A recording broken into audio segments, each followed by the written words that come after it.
correct? Yes. Senator, my question is, if elected senator, would you support a constitutional amendment which would impose a 30% minimum tariff on all products imported into the United States from all countries with no exceptions? Pontificate if you wish. It was simply yes or no to do. I'm sorry, sir. Can you say it for me one more time, please? Yes. If elected senator, would you support a constitutional amendment which would impose a 30% minimum tariff on all products imported into the United States from all countries with no exceptions?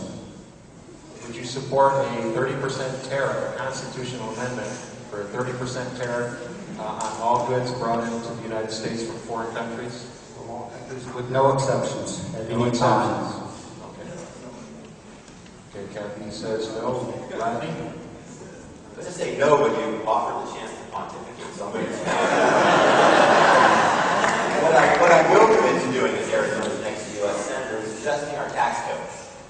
Adjusting our tax code to make sure that the large corporations that are shipping jobs overseas to bring parts in are taxed at a higher rate.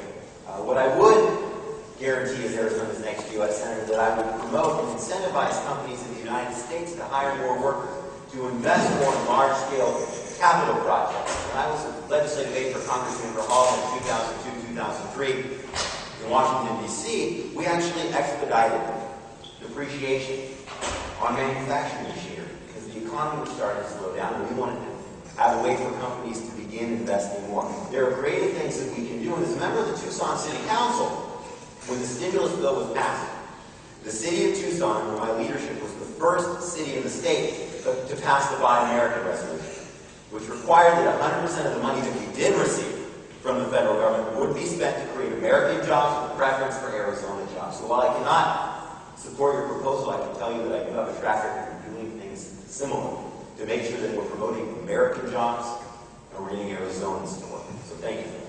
Thank you, Rodney. Randy, would you support a constitutional amendment for a 30% tariff against... Since you asked a yes or no question, I'll say no, and let's save time for more questions. I'll just let it pass. I'll follow up with Randy. I do not support constitutional amendments that are focused on such a narrow economic issue, but I do believe that we do have a very serious problem of exporting our jobs and exporting our economic underpinning overseas, and most of that is done because of favorable tax codes that allow for offshore production, and that needs to be reformed. But as far as a constitutional